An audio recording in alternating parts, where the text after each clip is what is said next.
665।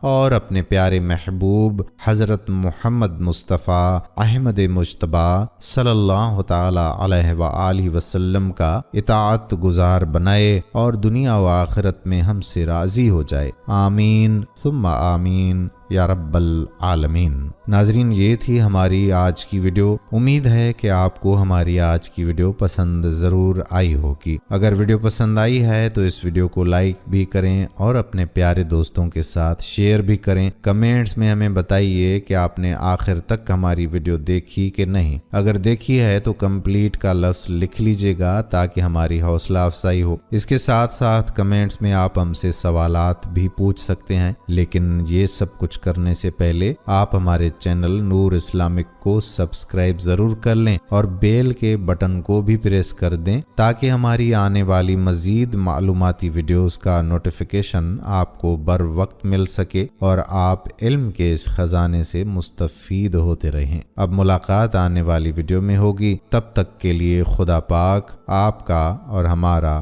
حامی و ناصر ہو۔ فی امان اللہ۔